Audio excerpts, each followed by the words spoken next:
Eu queria compartilhar algo com vocês, 2 Coríntios capítulo 3. 2 Coríntios capítulo 3. É uma palavra que tem me ensinado muito. É um tempo que com certeza Deus está abalando as estruturas.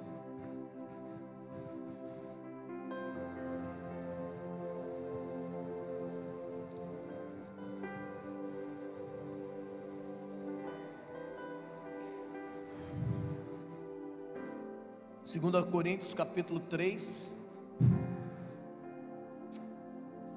Ai, eu estou com vontade de sair correndo, Ralfinho.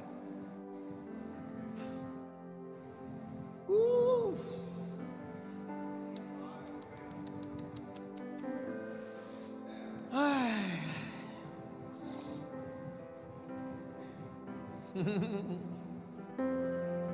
Versículo 7. NVI, tá? Eu mudei a tradução por causa de vocês aí. A minha Bíblia diz assim: a glória da nova aliança. Versão NVI. O ministério que trouxe a morte foi gravado com letras em pedras, mas esse ministério veio com tal glória que os israelitas não podiam fixar os olhos na face de Moisés, por causa do resplendor do seu rosto, ainda que desvanecente. Não será o ministério do Espírito ainda muito mais glorioso? Se era glorioso o ministério que trouxe condenação, quanto mais glorioso será o ministério que produz justificação.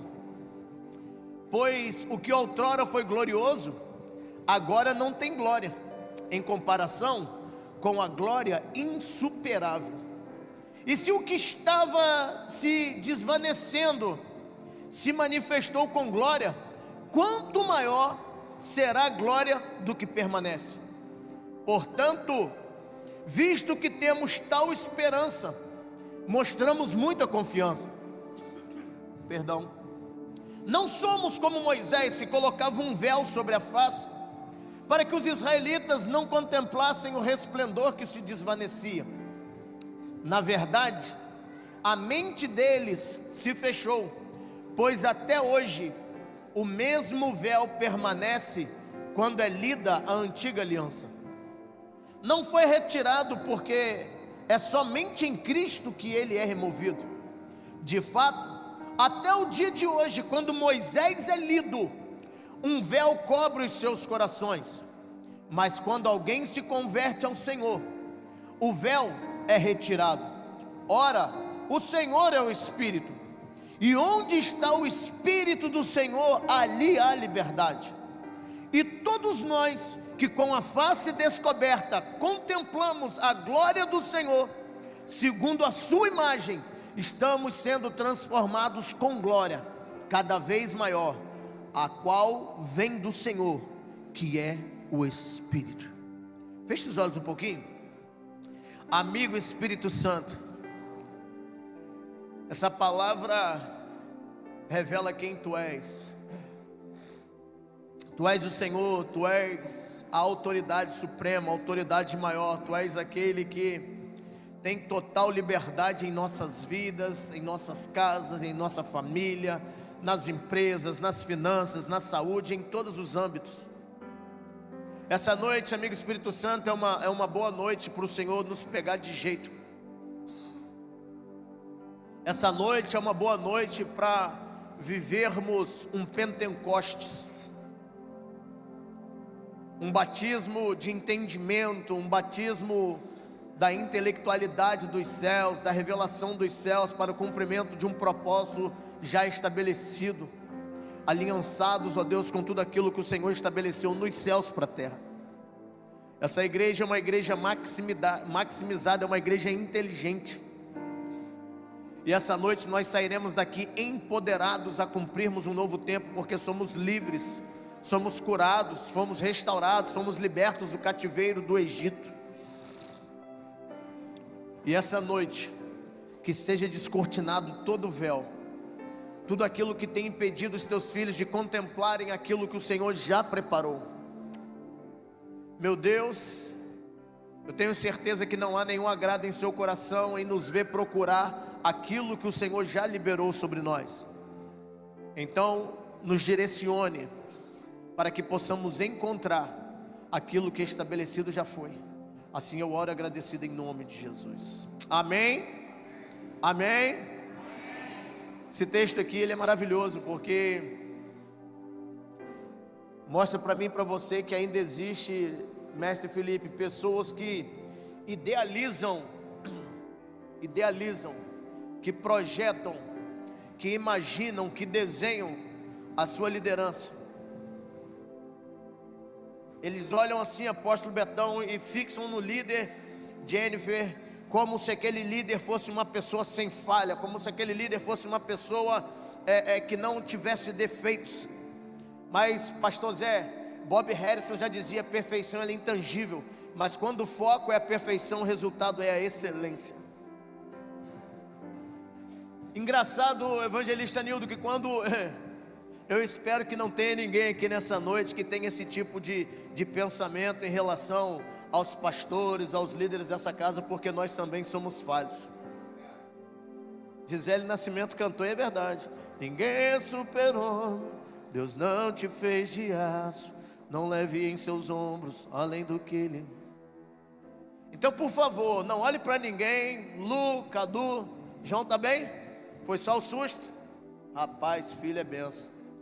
Mas olha para mim, não projete na vida da sua liderança, na vida dos homens e mulheres que Deus colocou ao seu lado para te dar destino, para te orientar, nenhum tipo de expectativa. Crie expectativas em Deus, nos homens, perspectiva. Expectativa é quando você espera alguma coisa de alguém, Rafa. Não, expectativas, Fabinho, apenas em Deus, evangelista Cabeça. E lendo esse texto, eu entendi que, eu até pedi o pastor Nicolas para fazer uma arte para mim, que não existe desafio maior para o líder do que ele ser humano diante dos seus liderados, diante dos seus filhos ministeriais. Porque geralmente o líder, não é todo líder, eu não vou generalizar, ainda bem que aqui no Vinho Novo não é assim. Eu e a Dani sempre ensinamos que nós somos seres humanos que temos sentimento, não é não, Ralfinho? E às vezes, eu sempre falo isso: todo mundo tomou banho aqui hoje? Eu espero que sim. Todo mundo tomou banho hoje, sim ou não? Tomou? O irmão pode dar uma cheirada no seu sovaco aí? Oi, meu amor, você é linda. Pode dar uma cheirada ou não? Eu não tenho coragem. Posso dar uma cheirada aí, Dodô? Pode? Todo mundo escovou o dente hoje, sim ou não? Quem tem, penteou o cabelo, sim ou não? Orar, quem orou hoje? Orou. Meu Deus, meu Pai soberano, poderoso. Orou, Betão? Narabarabarai. Power! Mas eu queria te fazer uma pergunta. O carinho e o cuidado que você teve com o seu corpo e com o seu espírito, você tem tido também com a sua alma? Que na verdade é o centro das nossas emoções, reverendo Felipe. Então, por favor, não crie expectativas. Não podemos, pastor Vinícius, pastora Larissa, depositar, João, lei de expectativa nas pessoas. Precisamos sim ter perspectivas. E quando a gente olha aqui para Moisés, é bacana esse texto, porque Êxodo 34, vamos lá, uma overdose de Bíblia. Ontem nós estivemos em uma igreja pregando, aí fomos eu e a tropa ali, eu, Leanderson, Pedro Afonso, Leonan, que por sinal saiu devendo uma cadeira na igreja, que quebrou a cadeira, e Miguel. Ele falou assim: não, coroa, só instalou. Eu falei: filho, eu conheço, cadeira de plástico instalou, quebrou, filho. Né, Leonan? E engraçado que quando eu cheguei, gente, sem maldade, eu estava de boné, cara. Os caras me chamaram, estava com a calça não estava rasgada, porque eu não gosto de calça rasgada. Na verdade, quando eu comprei a calça, eu pedi até para fazer um reforço nela por dentro. Os caras me chamaram: tem como tirar? Eu falei: o boné até dá, agora a calça, filho, eu vou pregar de cueca. E os caras acharam, falaram: pô, mas o pastor... Eu mesmo. Só que depois eu falei assim, ó, fica tranquilo, que hoje nós vamos ter uma overdose de Bíblia. Eu acho que eles não me levaram muito a sério não, Betão. Aí quando acabou o culto, Pedro Afonso falou assim, aí apóstolo, a menina que estava no data show falou assim, misericórdia, eu estou passando mal, que eu metralhei, arrebentei, Bíblia, pau, de moleque, sem vergonha, foi lapada, foi lavada na Bíblia.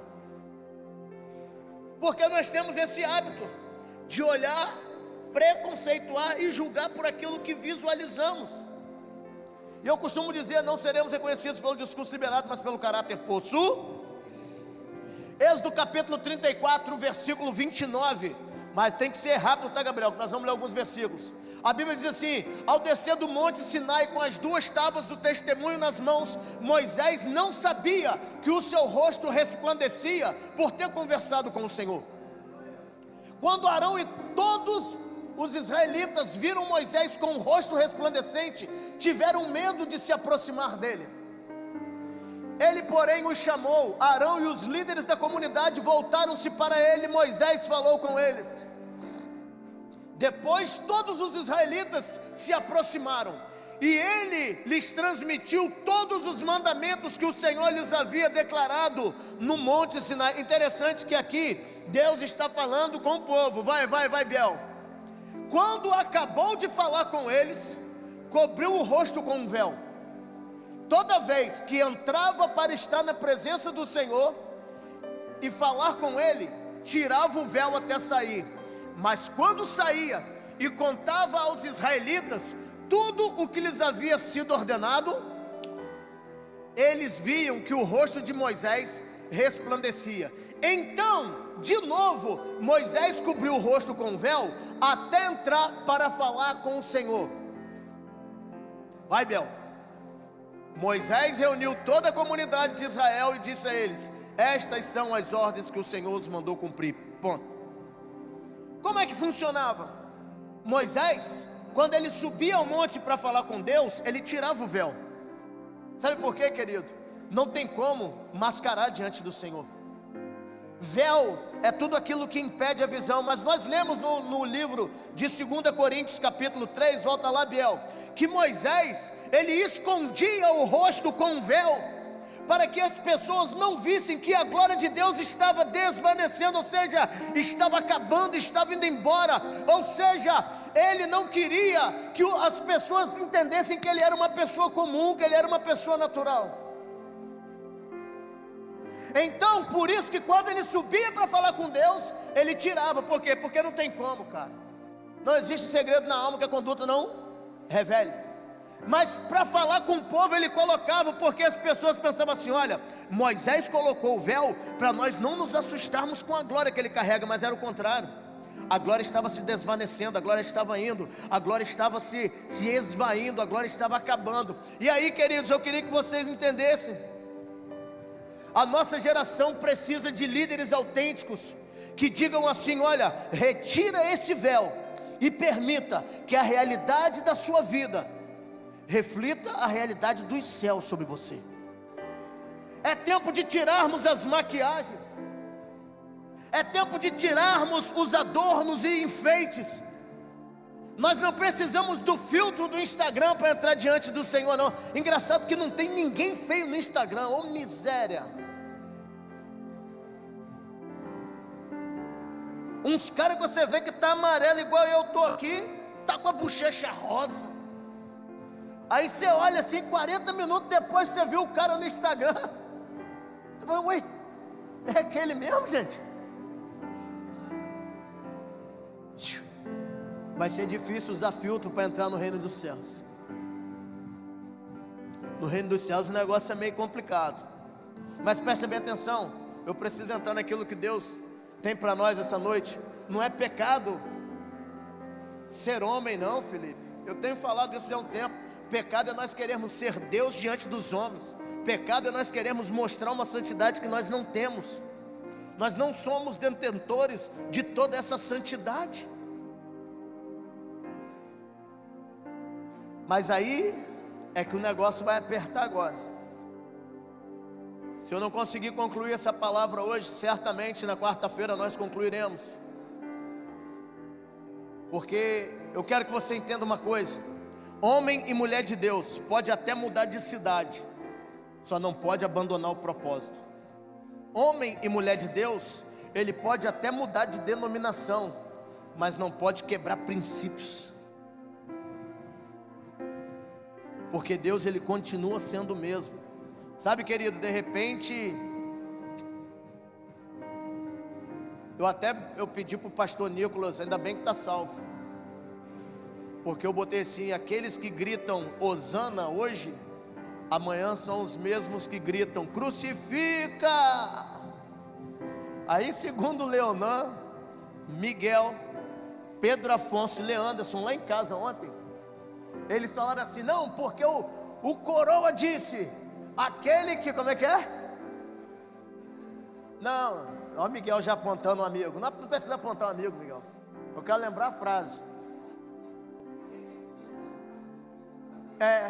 Olha eles filosofando lá em casa ontem. Não, porque aquele que puxa o saco também puxa o tapete. Aí alguém falou assim: mas de quem é essa frase? Do coroa. Eu falei: eu nunca disse isso. Vocês estão malucos? Mas é verdade. Aí eu brincando, eu falei assim: rapaz, foi Leonardo da Vinci. Aí Leonardo: é mesmo, foi Leonardo da Vinci. Dando cola errada na prova, vai tirar um 0. Eu falasse que foi Michelangelo, Pablo Picasso, vocês vão cair na parada. Mas é verdade, o mesmo que grita hoje Hosana é o que está gritando amanhã crucifica. Então, por favor, querido, que a sua expectativa esteja somente em Deus. Mas eu queria fazer uma pergunta agora: quantos acreditam que Jesus morreu na cruz por nós? Você acredita que Jesus morreu na cruz por você? Eu acho que é a minoria, porque nem todo mundo levantou a mão, mas eu quero te dizer uma coisa: Jesus sim, ele morreu na cruz por você. Você acredita que Jesus derramou o sangue dele na cruz para perdoar você dos seus pecados, sim ou não? Gabriel, apenas para que fique bem estabelecido, Isaías capítulo 53, versículo 4 e 5. Isaías 53, porque nós falamos isso semana passada. Certamente ele tomou sobre si as enfermidades, levou as nossas doenças, mas nós fomos considerados castigados por Deus, atingido por Deus e afligido. Ou seja, o castigo que nos traz a paz estava sobre ele. O que é que eu quero que você entenda hoje? O livro de 2 Coríntios capítulo 3, vai lá, Gabriel. Quantos homens e mulheres aqui hoje se movem em alguma coisa na igreja? Eu vou popularizar, eu vou ridicularizar. Quem aqui tem ministério? Todo mundo fala assim: eu tenho um ministério. Vai, levanta a mão, gente, bora, crente. Vocês estão um negócio, né? Se eu fosse para perguntar assim: quem quer carro zero? Quem quer apartamento? Quem quer dinheiro? Levanta a mão, quem quer dinheiro? Quem quer dinheiro? Tem fé, varão? Tem fé? Eu tenho vivido experiência aí. Então, se você tem fé, vai chegar o Pix. Mas lembra-te de mim quando entrares no teu reino, viu, varão? Olha para mim. Todo mundo tem ministério, sim ou não? Eu canto, meu ministério é cantar. Meu ministério é dançar, meu ministério é pregar, meu ministério é infantil. Mas eu queria saber se alguém aqui, deixa eu ver qual é o versículo aqui, Gabriel. É o versículo 7, Gabriel. Eu quero saber quem aqui tem esse ministério, o ministério que trouxe a morte. O ministério da morte, quem trabalha nele? E é sobre ele que eu quero falar hoje. Porque a Bíblia diz que o ministério que trouxe a morte foi gravado com letras em pedras. Querido, se você acredita que Jesus foi naquela cruz, morreu por você, para que você fosse perdoado, livre, sarado, por que você aceita a condenação sobre a sua vida até hoje? Aqui o livro de 2 Coríntios começa dizendo: o ministério que trouxe a morte foi gravado com letras de pedras.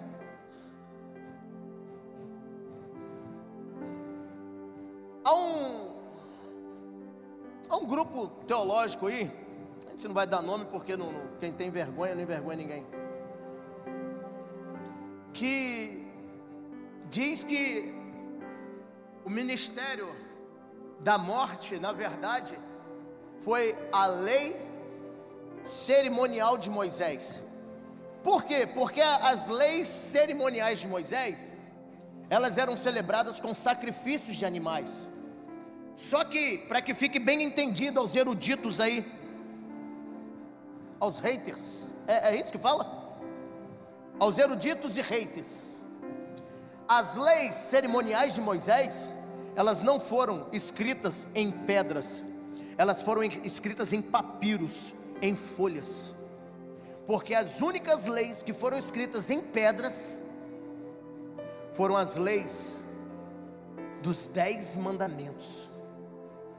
Então, quando a Bíblia diz assim, o ministério que trouxe a morte foi gravada com letras em pedras, a Bíblia está falando sobre os 10 mandamentos.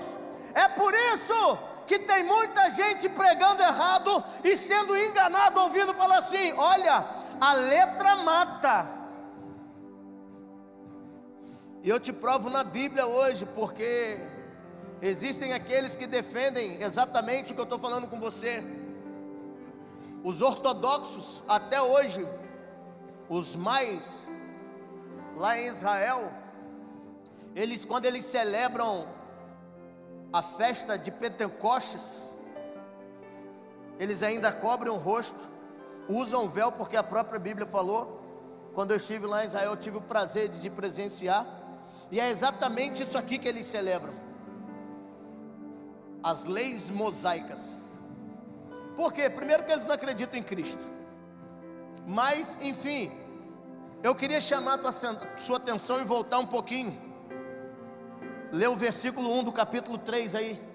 Volta aí no versículo 1. Será que com isso estamos começando a recomendar a nós mesmos novamente? Será que precisamos, como alguns, de cartas de recomendação para vocês, ou da parte de vocês? Vocês mesmos são a nossa carta escrita no nosso coração, conhecida e lida por todos. Agora, hein? Vocês demonstram que são uma carta de Cristo, resultado do nosso ministério, escrita não com tinta, mas com o Espírito do Deus vivo, não em tábuas de pedra, mas em tábuas de carne no coração. Vai, Biel. Esta é a confiança que temos diante de Deus por meio de Cristo. Por quê? Abre um parênteses rapidinho. João 1,17 fala que a lei, ela foi entregue por intermédio de Moisés, mas a graça e a verdade vieram por Jesus. Então há um parâmetro que distancia a lei. A lei alguém veio e deu. Agora a graça e a verdade, elas andam juntas. Vieram por intermédio, alguém se apresentou. Vai lá, versículo 5. Não que sejamos capazes por nós mesmos de reivindicar coisa alguma como nossa. A nossa capacidade vem de Deus.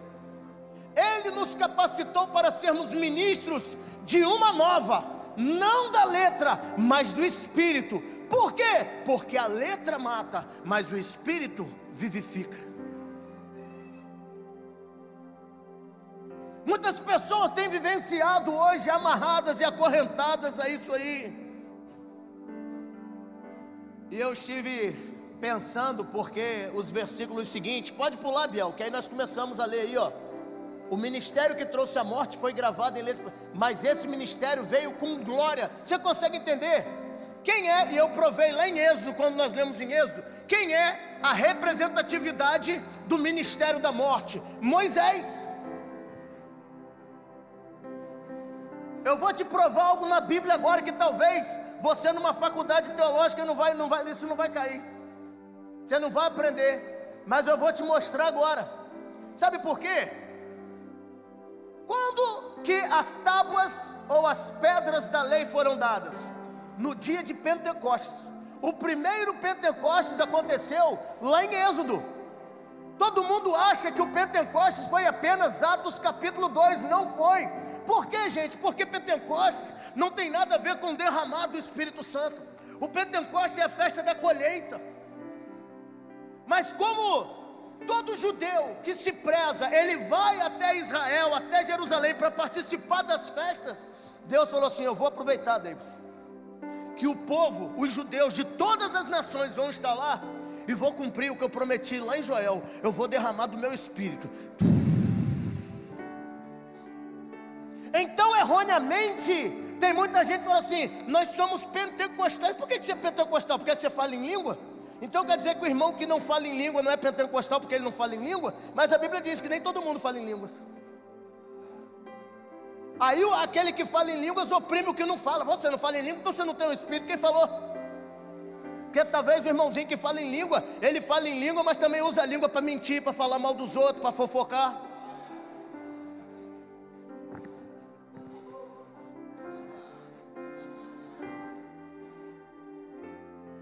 O Pentecostes era nada mais, nada menos do que a celebração do dia da colheita. E quando foi o primeiro Pentecostes? 50 dias depois que Deus tirou o povo do Egito. Depois da Páscoa, diva. Só que eu vou provar vocês na Bíblia. Gabriel, meu amor, Êxodo 32, 28. Porque a Bíblia diz que o ministério da morte, João, cada dia que eu olho por você, menino, você está mais bonito, você está lindo. Não, não é você não, João, é o João novo aí, ó. É João, mas os dois também são lindos. Você também é lindo, João. Fica com ciúme não, tá, João? Então o João novo e o João velho, os dois são bonitos. Você é um mais apurado, né? Está mais velho, está mais curtido. Ei, presta atenção aqui, Leide, você que gosta de estudar. A Bíblia diz, Alvinho, que a morte também tinha glória ali. Erli. Então presta bem atenção, querido. Glória qualquer um pode ter, mas depende da glória. Por quê? Porque nós lemos aqui que o ministério que trouxe a morte foi gravado em letras de pedra e veio com a tal glória. Mas quem representava, Carlinha? O próprio Moisés. Olha o que a Bíblia está dizendo. Deixa eu ver sobre esse versículo aí mesmo, Biel. 28. Os levitas fizeram conforme Moisés ordenou, e naquele dia morreram cerca de 3.000 do povo. O que é isso? Não, pode botar lá, Biel. Depois, por favor, tá? Eu só estou te mostrando aqui a referência, mas chegar em casa, leia, por favor. Não tira o contexto do texto para depois não virar pretexto. Texto é um conjunto de palavras organizadas, segundo aqui o Aurélio, meu melhor professor de gramática. Eu nunca mais peguei um dicionário. Aqui, ó. Texto, conjunto de palavras organizadas. Contexto é aquilo que está linkado à realidade, aquilo que faz parte. Sem aquilo vira pretexto. O que é pretexto? Argumento. É isso? É? Vê lá, hein, macho. Leia todo o texto, entenda o contexto, para que não vire um pretexto. Porque tem pregador que gosta, né? Porque texto sem contexto é pretexto, mas é verdade. O texto é um conjunto organizado de palavras. O contexto é aquilo que está ali, ó, centralizando a verdade, a realidade do fato. E o pretexto é quando você isola o que serve para usar aquilo que lhe convém. Por isso que, como é que é texto? Fala, sei lá, não sei o que, pretexto. É assim mesmo, essa bagaça, né, mestre? É. Então leia, mas olha só. Aí é que vem, hein? Olha aí, pastora Vivi. A Bíblia está dizendo aqui, pastor Marquinhos, que houve a libertação, pastor Júnior e pastora Priscila, do povo da cidade de Israel, do Egito. Eles saíram, apóstolo Betão. Aí, David, o que aconteceu? Veio a Páscoa. Porque foi a celebração, foi a ceia. Eles ceiaram e saíram. A Páscoa era a celebração da ceia. Mas aí 50 dias depois, após a Páscoa, segundo a tradição dos judeus, começa o Pentecostes. Era o Pentecostes dele. Só que aqui a Bíblia diz que o ministério glorioso que veio arrastando trouxe a morte. Por quê? Porque a Bíblia diz que Deus deu um comando a Moisés. Deus, ele queria que se aproximar do povo. O povo fez tudo errado. Aí a Bíblia diz assim: os levitas, eles fizeram o contrário, pastor Léo, ou fizeram conforme Moisés ordenou? Está escrito ali, André, eles fizeram o contrário ou fizeram o que o Moisés ordenou? Fizeram o que Moisés ordenou. E naquele dia morreram o quê? Cerca de 3.000. Beleza, Gabriel, Atos 2, versículo 41. Aí agora a Bíblia diz que vem uma nova aliança, mas não um ministério que, segundo o livro de Coríntios, traz a morte, a glória da morte, mas o Jesus que veio trazer o ministério da justificação. E aí Jesus reúne a galera e fala assim: olha, é necessário que eu vá para o Pai, hein? Ansiei desejosamente comer com vocês essa Páscoa. Eles ceiaram, pastora Shirley e Camilo.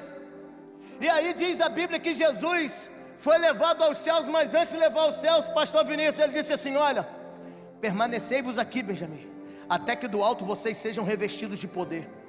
A Bíblia diz que quando Jesus prega isso, eu não lembro o versículo, depois você procura também, que é muito fácil. Ele falou, Jennifer, para cerca de 500 pessoas. Mas a Bíblia diz que todos estavam reunidos. Bota o versículo 1 lá para mim, por favor, Biel. Depois a gente lê aqui o 41. Isso, versículo 1 aí, por favor. No meu livro anterior, Teófilo, os que...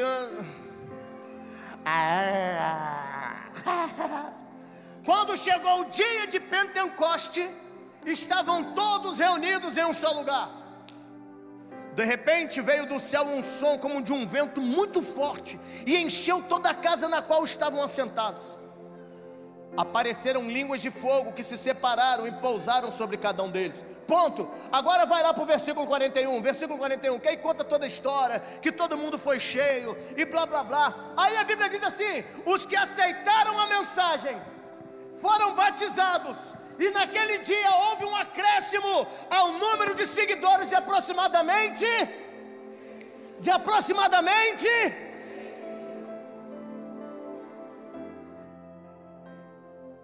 o que morreu no ministério da morte foi transformado em vida no ministério da justificação. É por isso que a Bíblia vem dizendo que o ministério que trouxe a morte veio também dotado de glória. Mas quem representava o ministério da morte? Moisés. E a Bíblia diz que o povo fez, Fabinho, o que Moisés mandou. Eles não fizeram, eles não desobedeceram, doutora Natália. Eles não foram rebeldes, eles fizeram tudo certinho. Mas não estavam de acordo com a vontade de Deus. E era a mesma época, Pentecostes, quando o povo estava reunido para celebrar a libertação, Rude, do Egito. O que aconteceu? O pastor Léo, o pastor Andréia, morreu 3.000 pessoas. E agora? No ministério da reconciliação, no ministério onde Jesus vem trazendo uma nova aliança, a Bíblia diz que quando aqueles que ouviram, entenderam, foram batizados, aproximadamente 3.000 pessoas. Jesus falando assim: ó, fica tranquilo, o que a morte destruiu eu restauro. Eu quero profetizar que tudo aquilo que o diabo veio para destruir na sua vida, hoje o Senhor está restaurando. Agora você consegue entender por que a Bíblia diz, Diego, que a letra mata, Rosa, mas o Espírito vivifica? Porque não adianta você ter a lei, mas não ter entendimento sobre. Não adianta você saber demais a Bíblia, mas não ter relacionamento com aquele que a Bíblia fala. Não adianta querer ser erudito demais, ter conhecimento demais, mas pouco relacionamento. É por isso que eu digo aqui, evangelista Kaique, numa casa que tem muito regulamento, pastor Carlão, é porque o relacionamento é fraco.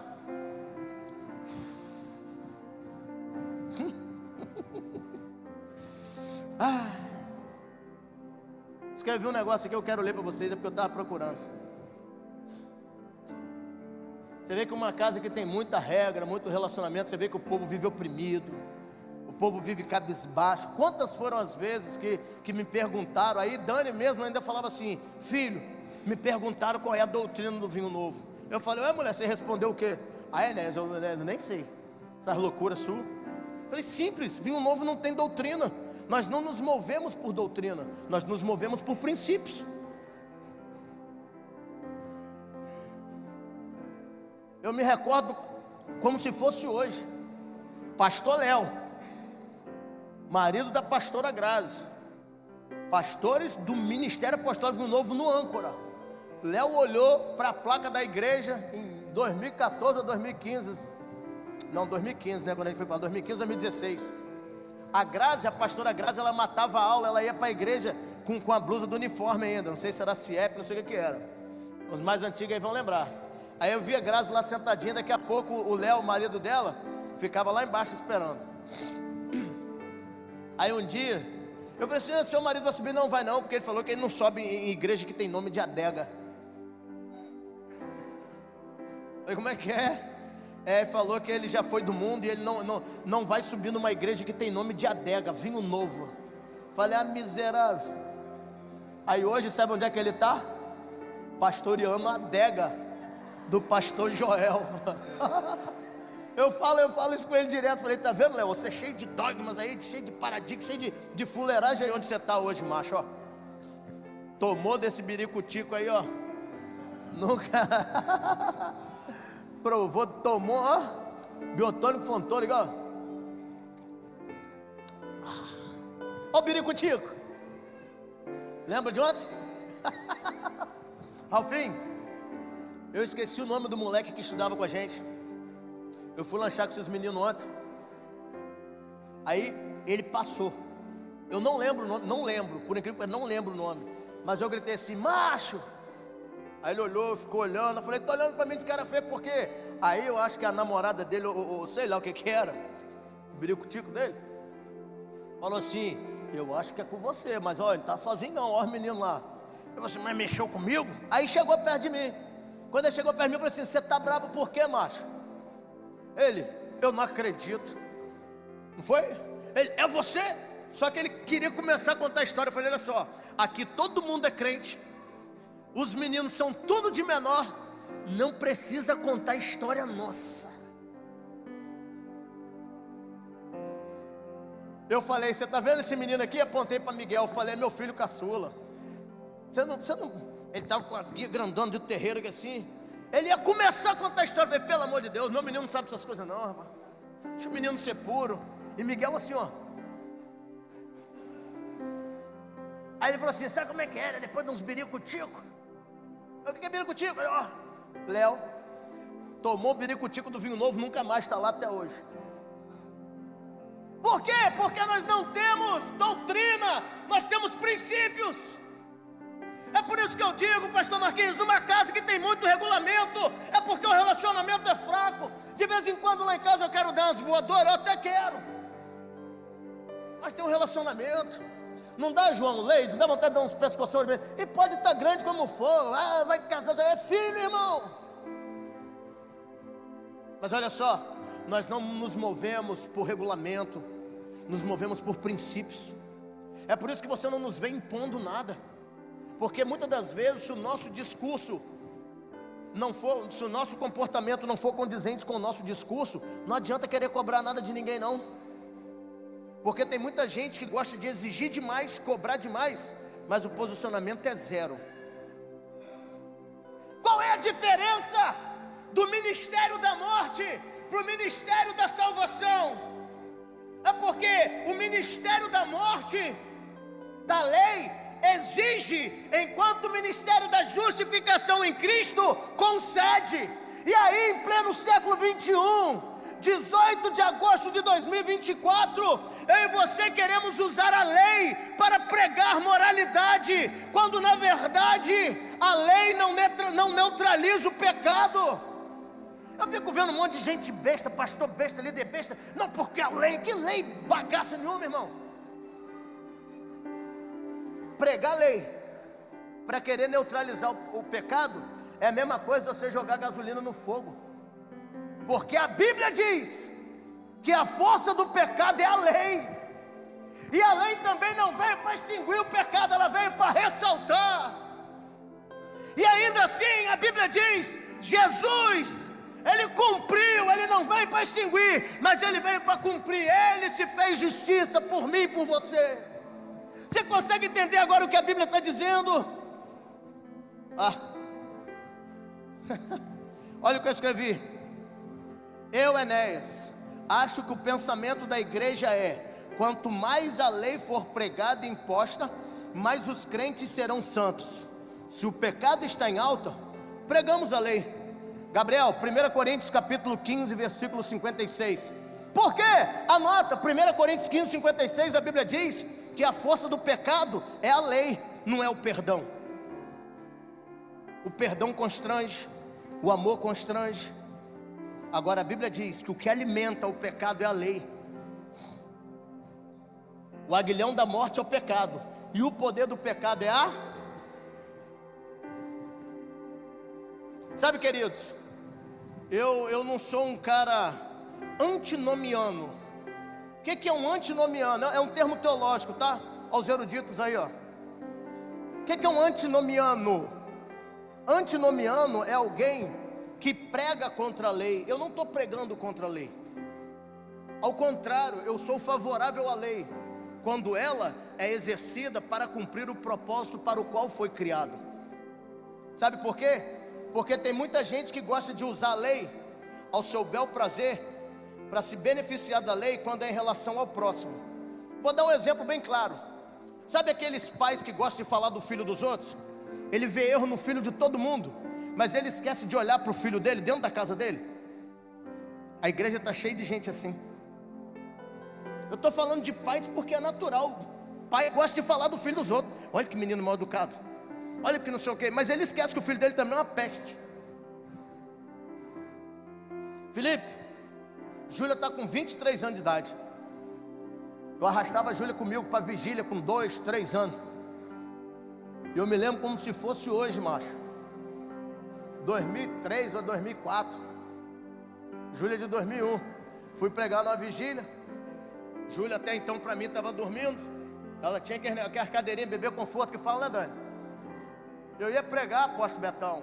E naquela época, né, nós, Assembleia de Deus, terno, gravata, pá, posturado, tá! Botei Júlia atrás dos pastores aqui assim, ó, quietinho, porque se chorasse, né, já balançava aqui, ó, no pezinho, pá, deu ruim, já dava uma futucada aqui, já jogava uma mamadeira. Era assim. Dânia trabalhava aí, às vezes minha sogra não podia, mas eu falava, não, vou levar essa menina comigo. Meu irmão, daqui a pouco eu estou vendo lá o pau quebrando e tal. Aí eu vejo aquela voz assim: eu gostaria de pedir ao pai dessa criança que está aqui em cima fazendo bagunça, que venha buscar o seu filho, por favor. Quando eu fui ver, meu irmão, Júlia estava puxando cabo de microfone e rodando com não sei o que. Eu falei, que é isso? A menina está do... Eu falei, deixa ela. E tal, pastor, o pai dessa criança, por favor. O pai dessa criança, eu falei, meu Deus do céu. E agora eu vendo. Eu falei, Deus, vou lá nada. Não fui não. Fui nada. Gente, Júlia tinha derrubado o copo dos outros, mexeu no microfone, puxou cabo. Aí veio uma diaconisa, eu acho que pegou, né? E ficaram. O pai dessa criança, Júlia, não sabia falar direito, nome nem nada. Eu falei, vai ficar aí. Quando eu acabei de pregar, e Júlia no colo da irmã, né? Quando eu acabei de pregar, eu falei, irmã, é minha menina. Você é doida? Eu falei, não, que eu fiquei com vergonha, não vai que, né? Senão vocês não iam deixar nem eu pregar mais. Mas quantas das vezes nós pais, nós queremos meter o pau no filho dos outros, mas esquecemos do nosso? Para com isso é feio. A lei é para todos, o pau que dá em Chico dá em Francisco também. Nós não podemos fazer isso. Sabe, queridos, eu queria ler, Gabriel, Hebreus capítulo 8, versículo 6. Por quê? Porque tem muita gente que fala assim, nossa, os pregadores do Evangelho da Graça, tudo é perdão. Sim, você arrasta fardo porque você quer, querido. E ó, você sabe como que um advogado, cadê tem algum advogado aqui? Advogado, cadê os advogados? Os homens e mulheres da lei? Não? Então tá, presta bem atenção. Você sabe quando que um advogado, ele consegue ganhar uma causa numa audiência? Eu estou falando porque quando a gente foi lá fazer o curso para juiz de paz e tal, e estudou, cai algumas coisas aí, você aprende um pouco de lei, né? Quando você encontra uma brecha na lei, é onde você entra com uma petição de uma quebra de sentença e coisa e tal, e blá blá blá. O que levou Jesus a assumir o posicionamento dele, evangelista Natália? Olha o que a Bíblia diz: contudo, o ministério sacerdotal que Jesus recebeu é superior ao deles, como também, bota o versículo 1 aí, vai, Gabriel, porque eu boto assim para ser simples, mas a galera precisa entender. O mais importante que estamos tratando é que temos um sumo sacerdote como este, o qual se assentou à direita do trono da majestade dos céus. e serve no santuário, no verdadeiro tabernáculo erigido pelo Senhor, não por seres humanos. Todo sumo sacerdote é constituído para apresentar ofertas e sacrifícios, por isso era necessário que também este tivesse algo a oferecer. Se ele estivesse na terra, nem seria sacerdote, visto que já existem aqueles que apresentam as ofertas prescritas pela lei. Então presta bem atenção. Prescrever, tipo assim, o médico chega, passa um remédio carimbo e fala: toma aí, ó, vai lá. Alguém prescreveu, por isso ele se move. Olha o que a Bíblia diz. Nós estamos onde? Olha, você está me deixando perdido, Gabriel. Eles servem um santuário que é cópia e sombra daquele que está nos céus. Presta bem atenção, Álvaro. Já que Moisés foi avisado quando estava para construir o tabernáculo, tenha o cuidado de fazer tudo segundo o modelo que foi mostrado a você no monte.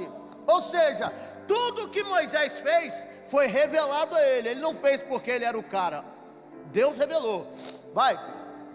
Contudo, o ministério sacerdotal que Jesus recebeu é superior ao deles. Ao de quem? De Moisés.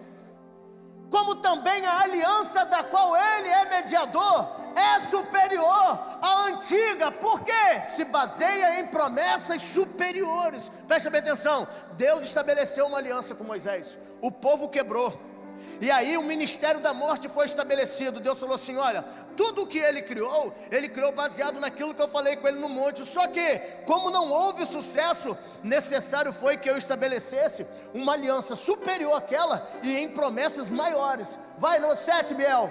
Pois, olha aqui agora, ó. Se aquela primeira aliança fosse perfeita, não seria necessário procurar lugar para... Você consegue entender que a lei não prevalece porque ela deixou brecha? Aí porque eles pregam graça, graça sim. Por que nós pregamos graça? Porque a lei deu brecha, a lei não funcionou. Então o próprio Deus, Breno e Messia, que criou as leis, ele viu que ele errou no passado e ele falou: eu vou corrigir com uma lei muito maior e com promessas infinitamente melhores. Por quê? Porque ele, doutor Nicolas, o senhor fez direito também, ele encontrou brecha. É por isso que o diabo fica procurando brecha na sua vida, querido. Profeta Cacau, irmão, que parada é essa, velho? Eu estou te vendo, Cláudio. Está toda serelepe, toda para frente. Viu aquilo, Dani? Acabar o culto, eu vou te dar um cheiro. Que parada é essa, meu irmão? A bicha está toda tratada na beleza. Batonzão, brincão. Ó, aqui, ó. Pode voar. Olha para mim. O próprio Deus, Amari, ele percebeu que algo estava errado, o apóstolo Betão. Então ele falou assim: olha, já que a primeira aliança veio trazendo morte, agora, pastora Amanda, a aliança que eu vou trazer vai gerar vida, e essa aí é eterna. Está ali, ó. Porque se aquela primeira aliança fosse perfeita, não seria necessário procurar lugar para... Sabe o que eu costumo dizer? Isa, o decreto atual anula o decreto passado, querido. O decreto de morte que foi liberado sobre a sua vida foi anulado porque o decreto da graça do Senhor te alcançou. Vou repetir.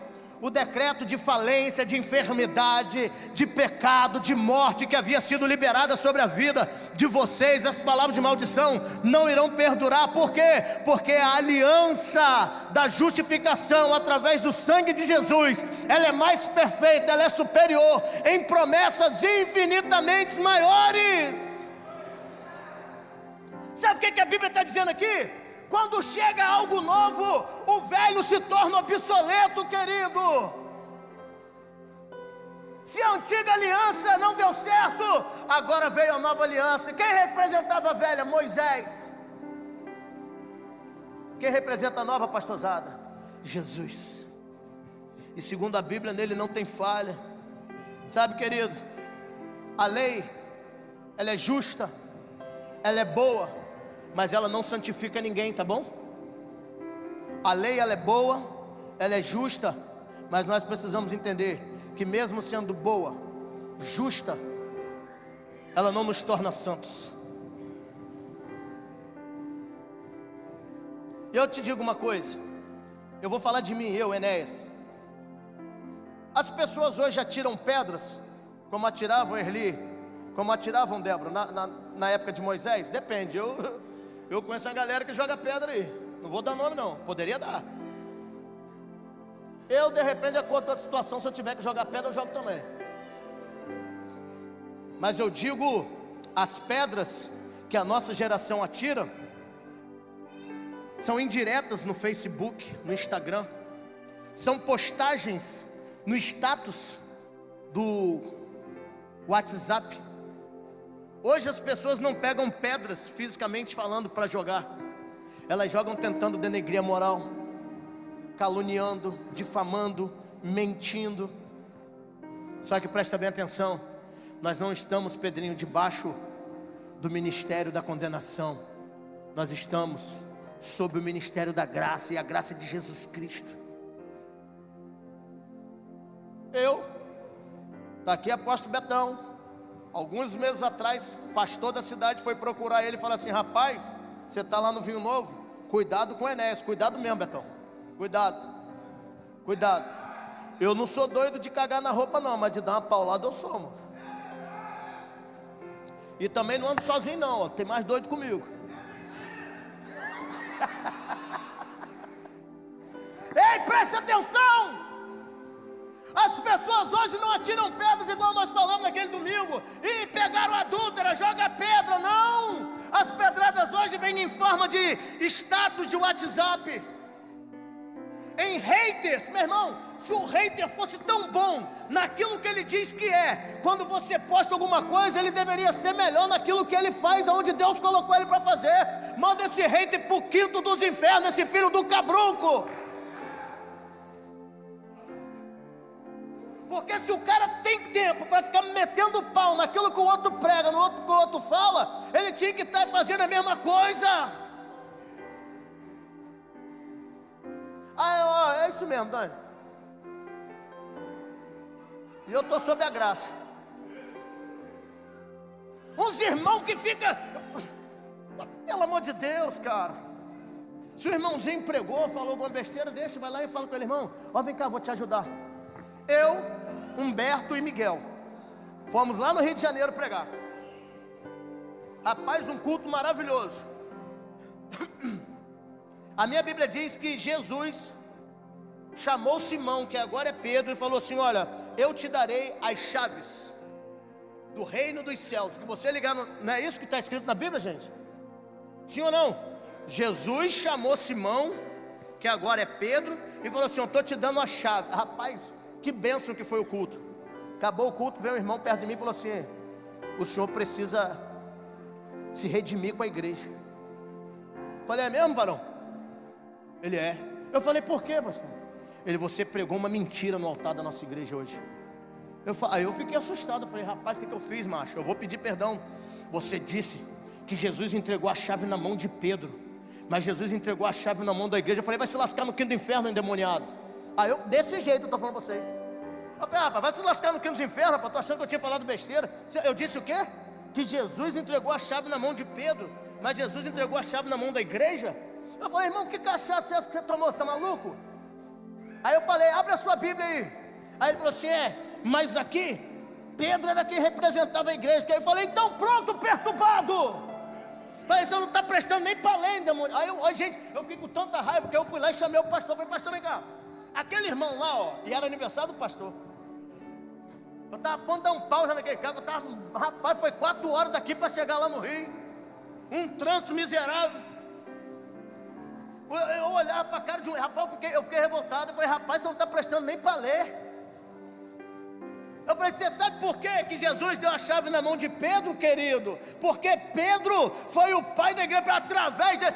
Mas foi Pedro que edificou a igreja. Eu falei: não, a igreja foi edificada sobre Cristo. Pedro é apenas a coluna. Mas você não está prestando nem para ler, rapaz. Eu falei: você pregou? Você pregou? Você pegou? Não, eu falei: todo se mete na minha pregação não. Fala com a minha mão que isso, gente, eu saí revoltado daquele culto. Tudo que eu preguei lá, Sandro, Eu vim embora, aí eu falei com os pastores, estou reunido, eu falei, meu irmão, aquele cara lá falou isso, eu a vontade de dar um pau nele, os caras, não, fica tranquilo, né? E eu falei com o pastor da casa mesmo, falei para perguntar Humberto e Miguel, Miguel, não, porque, pai, que problema, pai, eu falei, calma, Miguel, papai está mentindo, Miguel ficou assim, não, pai, fala dele, pai, eu falei, calma, filho, calma. Miguel já estava aqui, pai. Eu falei, ixi. Juninho, você tem que ir comigo. Quando eu voltar nessa igreja, você vai comigo. Aí eu quero ver tirar essa onda. Porque Humberto ficava igual um ursinho carinhoso, assim, ó. Apoiando com a mão na barriguinha. igual um Teletubbies. E Miguel tá aqui, ó. Pai, não foi, pai. Sabe o que é isso, gente? É uma maneira das pessoas te jogarem pedra, porque elas vão querer descredibilizar aquilo que você faz em Cristo Jesus. Mas eu acho que quem se acha bom o suficiente para fazer o que você está fazendo, deveria fazer o que ela deveria fazer, aonde Deus a colocou. Mas nós precisamos ir embora, sabe por quê? Tiago capítulo 2, versículo 10 nos dá uma lição.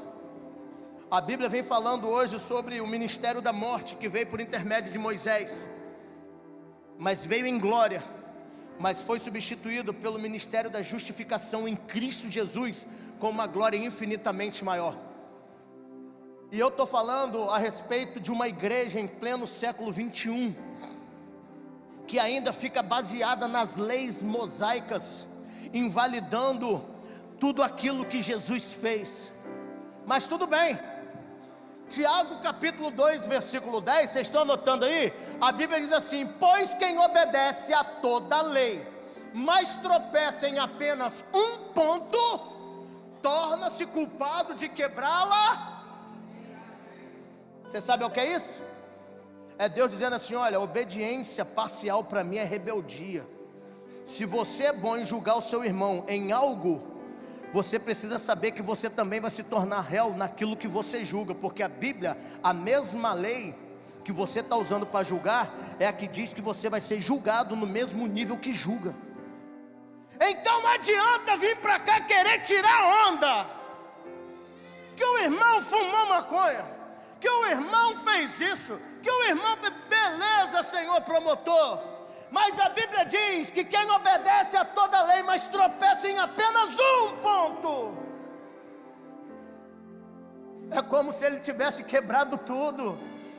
Então presta bem atenção, querido. A partir de hoje você não é mais inocente. Ninguém aqui nessa casa tem o direito moral de julgar ninguém, de falar de ninguém, porque você viu fulano, porque crente é isso. Ele não está satisfeito, ele já procura logo alguém para aderir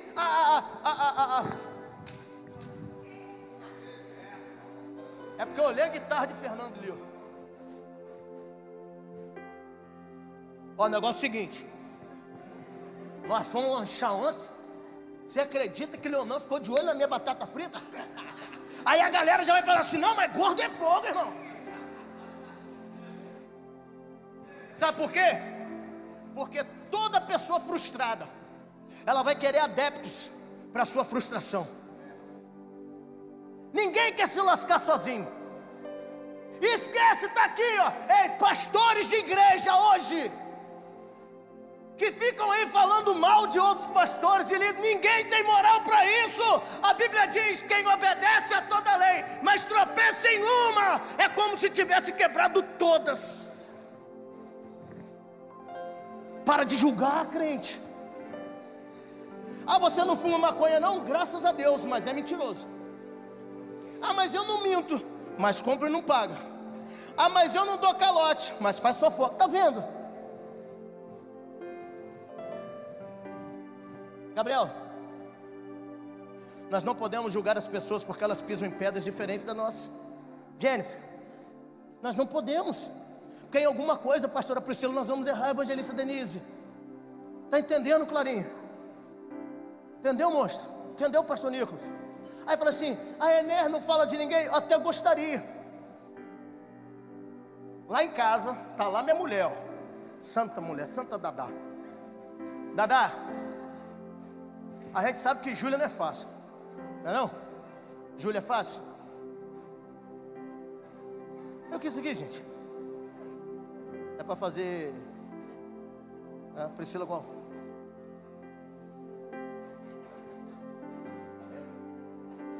Achei que era para sessão de descarrego. Tô falando com a minha mulher aqui, tá? É 29 anos. Lá em casa, quando alguém pensava em falar de alguém, que nós fazia? Ó.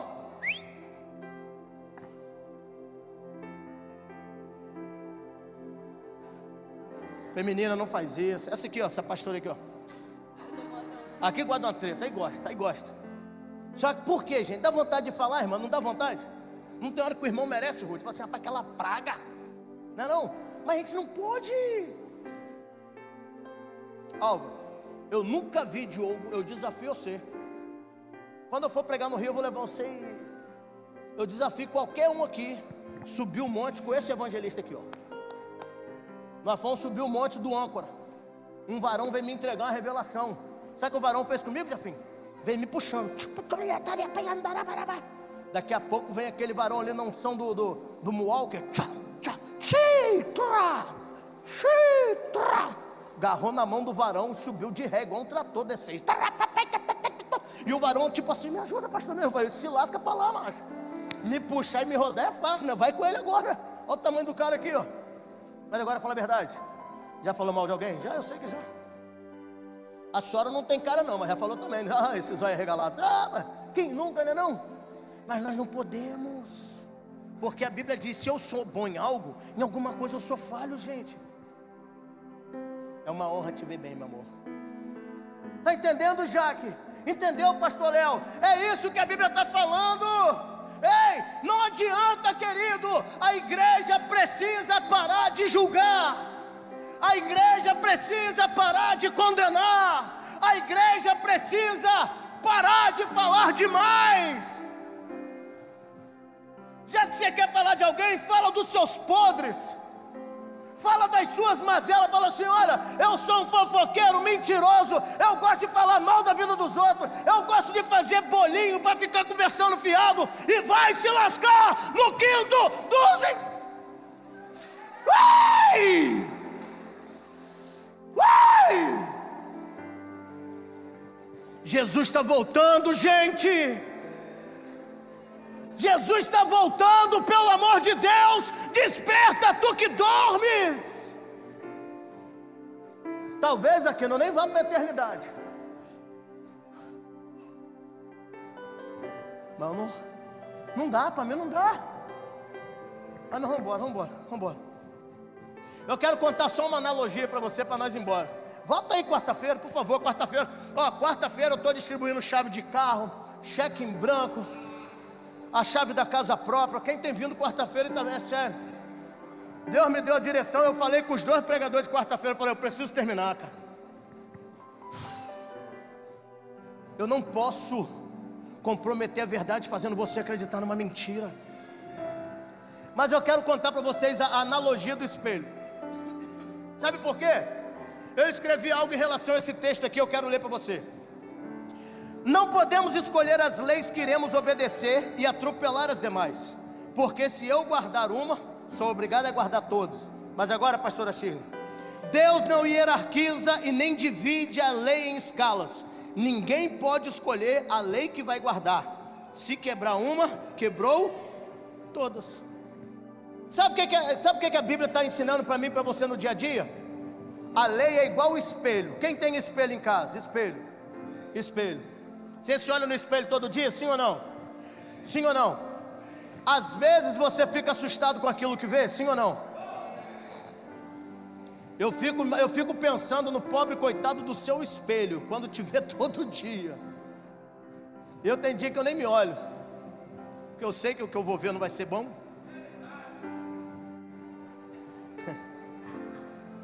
Mas olha só, se quando você olha no espelho, você fica zangado quando vê o que vê, não briga com o seu espelho não, não quebra seu espelho não, sabe por quê? Porque o espelho reflete apenas a realidade de quem você é. Olha para mim, para nós ir embora e ganhar um like, tá bom, evangelista? O que é a lei? A lei é igual um espelho, Renato. A lei, ela é nada mais, nada menos para refletir o comportamento e as nossas ações. É isso, Davidson. O espelho, quando a gente chega em casa, a gente olha assim, pastora vovó. Com certeza o seu espelho deve ser muito feliz. A senhora é linda. Eu estou para ver uma pastora no nível da sua beleza. Eu estou para ver uma pastora que tem uma essência de talco Johnson & Johnson igual a senhora tem. Às vezes é aquele óleo paixão, mamãe bebê. Eu conheço o seu cheiro, velho, ó. Nós caminhamos, desde quando isso aqui nasceu, não é mãe e filho? Aqui, ó, Romeu e Julieta. O queijo e a goiabada, não? O espelho reflete quem somos ao fim. A lei é para isso. E eu queria que você guardasse isso. Sabe por quê? Porque o reflexo do espelho, pode subir, pastor Will, com a tropa, é refletir aquele ou a imagem de quem se aproxima dele. Para isso que a lei foi criada, para refletir e manifestar o seu comportamento. Mas a graça também, querido. A graça também. Biel, Romanos capítulo 3, versículo 20. Romanos 3, 20. E eu vou te provar. Portanto, ninguém será declarado justo diante dele pelas obras da lei, pois por meio da lei nos tornamos conscientes do pecado. Ou seja, a lei vem apenas para refletir, pastor Marquinhos, as nossas atitudes. Então você consegue entender o que eu estou falando? O espelho reflete a imagem de quem se aproxima dele. A lei é a mesma coisa. Portanto, ninguém será declarado justo diante dele pelas obras da lei, pois por meio da lei nos tornamos conscientes. Ou seja, você passa a enxergar através da lei as suas atitudes errôneas, as suas palavras errôneas, o seu comportamento errôneo. Por quê? Porque a lei funciona como um espelho, querido. Gálatas capítulo 3, versículo 24. Gálatas 3, 24. O seu espelho deve passar mal todo dia, né, filha? Assim, né, filha? Não é você não, tá? Ela. Aí agora nós vamos terminar. Quem já brincou na escola de complete a frase? Só eu? Só eu? Então vamos nós. Assim a lei foi o nosso tutor até a chegada de Cristo.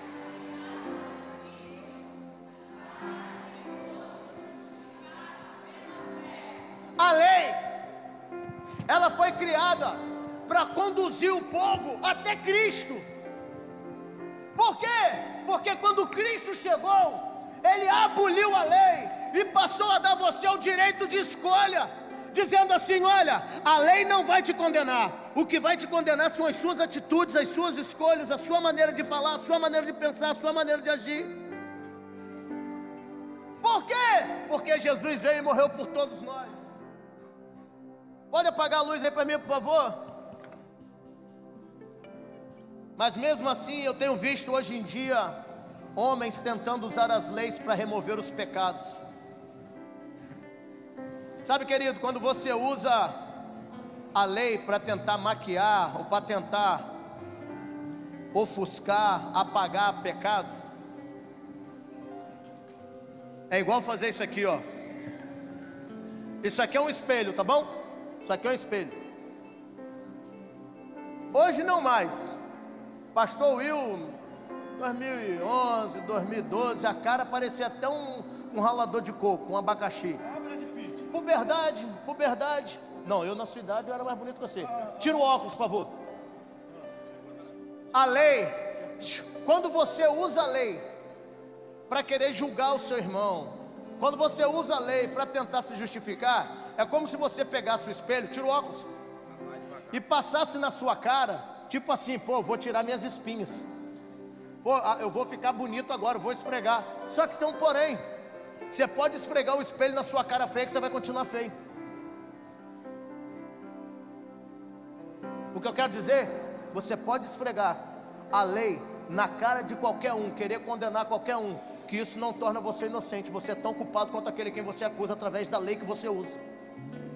Só que Jesus morreu por todos nós, e você é livre.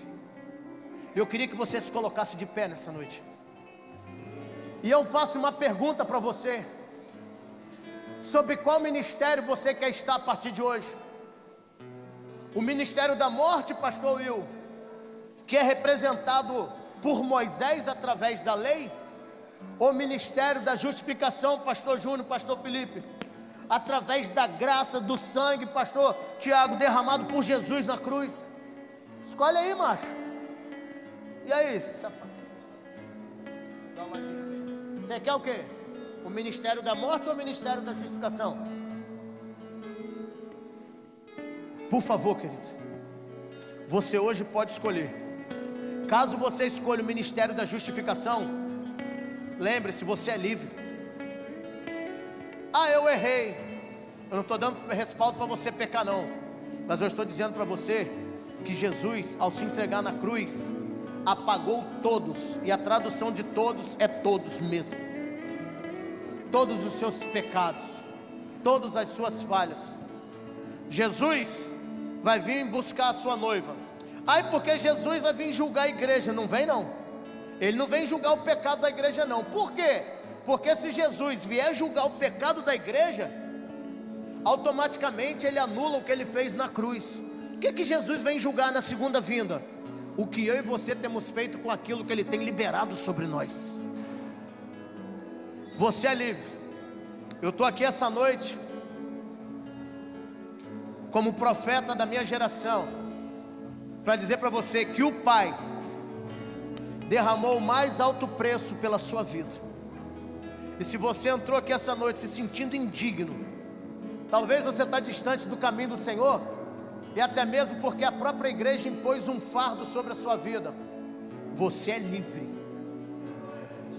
A igreja não tem direito moral de acusar você. Sabe por quê? Se eu, pastor, como igreja, usar qualquer artigo, qualquer inciso dessa lei aqui para julgar qualquer pessoa, automaticamente, mas em algum lugar eu vou tropeçar. A igreja não está aqui para condenar você, para apontar os seus erros. A igreja está aqui para dizer para você que o preço foi pago, o sangue foi derramado, mas a escolha é sua: caminhar sob a graça ou continuar aprisionado ao ministério da morte. Vamos adorar?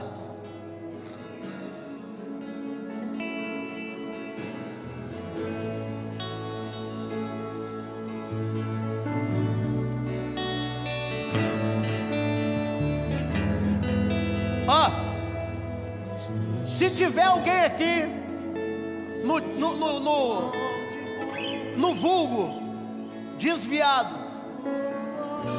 e quiser voltar a ter um relacionamento com Jesus, vem aqui na frente, nós vamos orar por você. Se de repente você se sente, glória a Deus, se de repente você se sente o mais pecador de todos os pecadores, assim como eu, vem aqui, querido. Essa igreja não está aqui para te condenar nem para apontar não. De repente você caiu essa semana, você errou, abraça ele aqui, pastor, fica com ele aí, e está se sentindo indigno, sujo, pecador. Ei, Jesus aniquilou a cédula da morte que foi escrita contra a sua vida.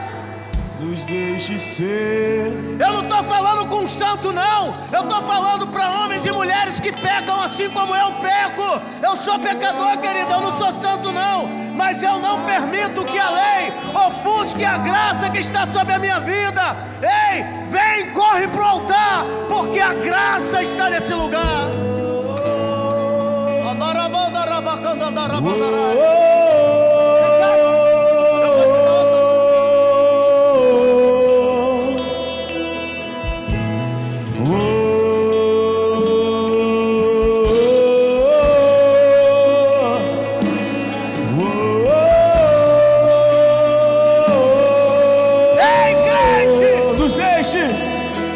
Nos deixe ser a geração. Você é livre. Tua glória. Você é livre.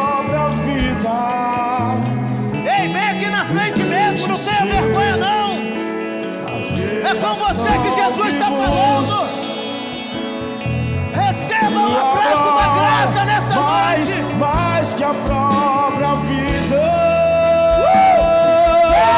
Sem ti não irei. Seja livre desse fardo. Seja livre dessa condenação.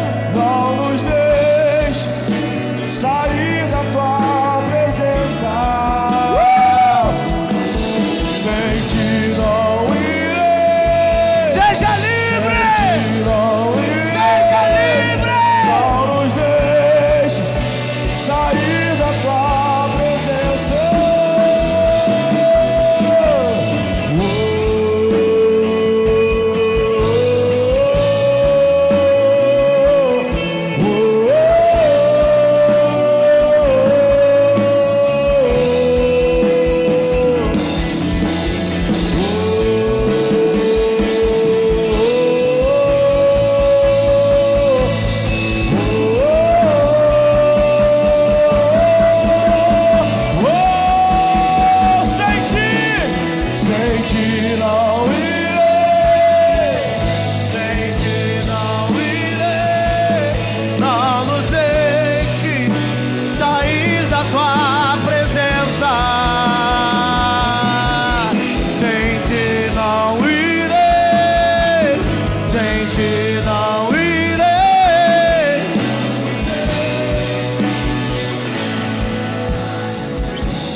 Para nós irmos embora. Mas tem uma mulher dentro dessa igreja aqui que está com as malas arrumadas em casa. Deus manda dizer: quem não sabe para onde vai não tem que sair de onde está. No lugar da sua humilhação chegará o tempo da honra do Senhor sobre a sua vida. Eu sei, às vezes somos afrontados, somos humilhados, eu sei o que é isso. Mas o Espírito Santo de Deus mandou te dizer: mulher, não faça isso. Não saia. Chegará o tempo da exaltação dos céus na sua vida. Chegará o tempo da exaltação dos céus dentro da sua casa.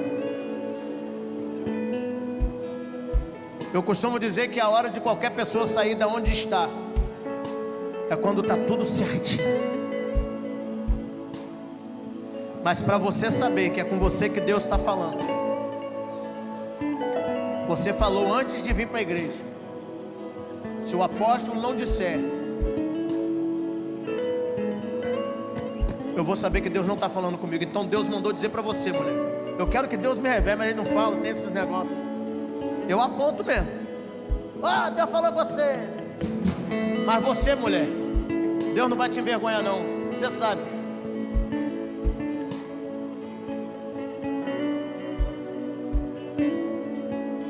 Alice, a cor da bolsa é azul marinho.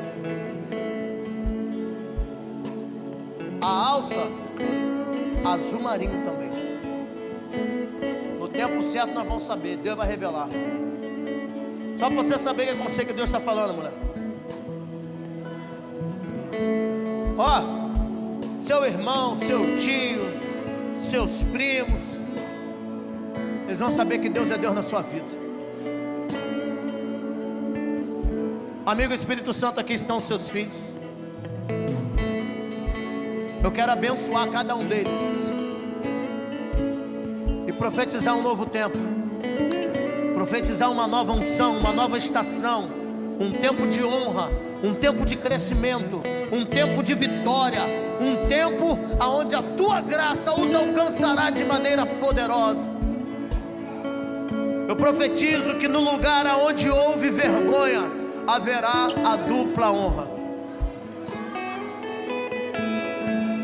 Eu profetizo que você não será envergonhado essa semana. Os recursos que você precisa para arcar com as suas responsabilidades, o Senhor vai provar para você que Ele é Deus provedor na sua vida. Não precisa fazer empréstimo não.